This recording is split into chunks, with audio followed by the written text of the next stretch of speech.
Swedish publisher THQ Nordic has raised to $1,225 million by issuing 11 million new Class B shares. The new shares were valued at around $190.20 per item, and were snapped up by existing investors and newcomers like First National AP Fund, Second National AP Fund, and Open Fund. THQ intends to use the cash to finance the acquisition of more franchises, game studios, and other assets that complement the company's wider operations. As has become clear in recent months, the company has no qualms when it comes to spending, and just last week dropped $47.5 million on Kingdom Come Deliverance developer Warhorse Studios.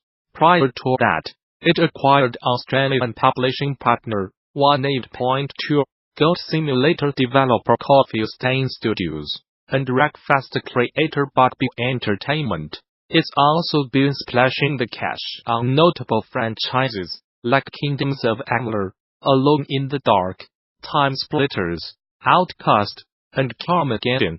Today's the day. Game Developers Conference organizers are pleased to announce that online voting for the Audience Awards at both the 2019 Game Developers Choice Awards and the Independent Games Festival Awards is now open through next Monday, February 11th at 11:59 p.m. pot. These are no top levers, so please help spread the word. Public votes will help determine the winners, which will be announced live during the ceremonies on Wednesday, March 20th, as part of the Game Developers Conference in San Francisco. As in years past, the ceremonies are available to attend for all GD2019 pass holders, and will be live-streamed on the official GD Twitch channel at 6:30 p.m. PT, beginning with the ETH Awards, followed by the GDC8s. Anyone who would like to vote for the GDC8 and the Audience Awards can cast their votes using the links below. Voters will need to select the finalist game they are voting for, along with the valid email address. The Game Developers Choice Awards are the leading peer-based indie game awards show celebrating the industry's top games and developers. The ETH Awards honor the most innovative and exemplary projects in indie game development. Each year, both award ceremonies recognize the creativity, artistry, and technical genius of the finest developers and games. It's always quite a show, so make time to check both out, in person or live on stream, when BD returns to San Francisco next month. Bring your team to BD. Register a group of 10 or more and save 10% on conference passes. Learn more. For more details on GDC 2019, visit the show's official website, or subscribe to regular updates via Facebook, Twitter, OS. Gamasutra and BD are sibling organizations under parent company Informa. Hey game makers, do not forget, Game Developers Conference organizers have released ACDTHE results of the 7th Annual State of the Industry Survey, revealing major trends in the game industry ahead of BD 2019 in March. The survey compiles responses from nearly 4,000 game developers, and it contains some intriguing findings, which may help us better understand where the game industry is headed. Notably, last week we highlighted the fact that only half of the data surveyed think game industry workers should unionize, though only 21% of respondents thought they actually will. We also saw that many devs do not feel Steam justifies its sizable 30% cut of revenues. But there is a lot more interesting data in the full report, including some detailed breakdowns of how devs feel about the various consoles on the market today. Today, we'll dive a bit deeper to look at how devs a feeling about Nintendo's new console, and how well they say their games perform on it relative to other platforms.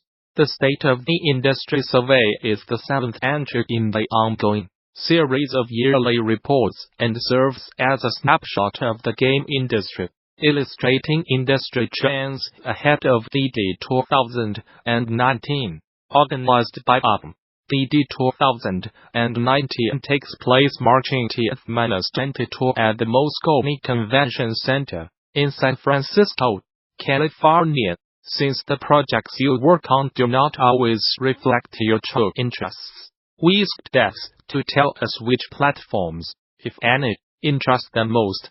60% of respondents said they are interested in the PC, 45% said the Nintendo Switch, and 38% said PlayStation 4.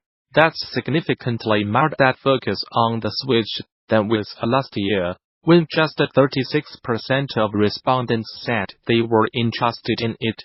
After a strong launch year, it seems Nintendo's latest console has carved out a market for itself that interests more game makers than any other console.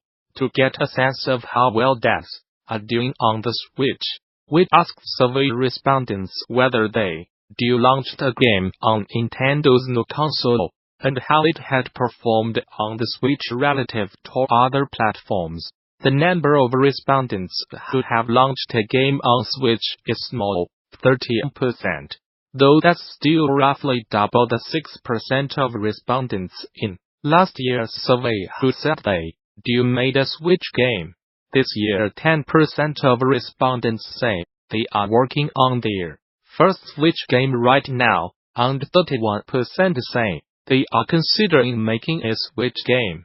Among those who said they launched a game on Switch, the largest share, 83%, said they could not compare how their game had done on Switch compared to other platforms, either because they launched exclusively on Switch, or for some other reason.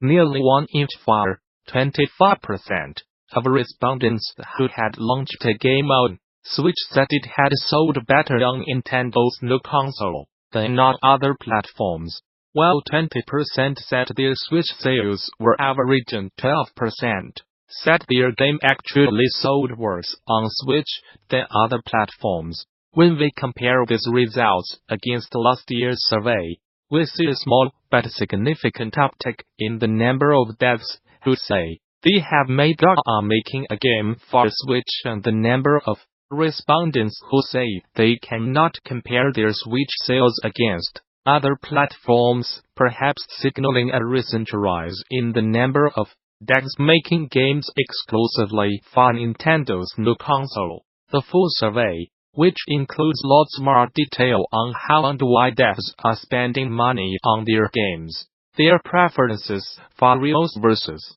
Android, and much more, be downloaded for free here. Bring your team to BD, register a group of 10 or more and save 10% on conference passes. Learn more. For more details on NGDC 2019, visit the show's official website, or subscribe to regular updates via Facebook, Twitter, OS. Gamasutra and DD are sibling organizations under parent company Informa. In this DD 2011 talk, Valve's Mike Ambinder explores how the company is making use of biofeedback, the measurement, display, analysis, modification, manipulation, and response of psychological signals, to both explore new avenues of gameplay and improve in-house playtesting processes, using Valve's own portal tool, Left for Dev tool, ANDALID and Swarm as examples.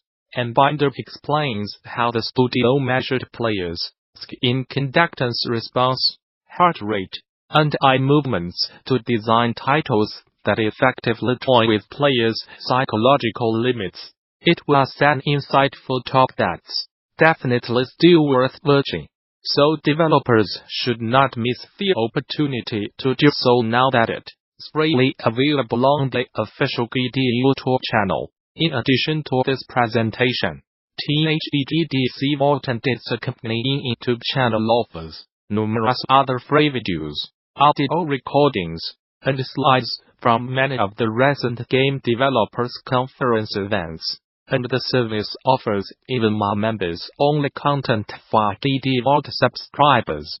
Those who purchased all access passes to recent events, like DD Vault already have full access to DD Vault, and interested parties can apply for the individual subscription via the DD Vault subscription page. Group subscriptions are also available. Game-related schools and development studios who sign up for DD Vault Studio subscriptions can receive access for their entire office or company by contacting staff via THQ Vault Group subscription page. Finally, current subscribers with access issues can contact DD Vault technical support. Gamasutra and DD are sibling organizations under parent company Informa.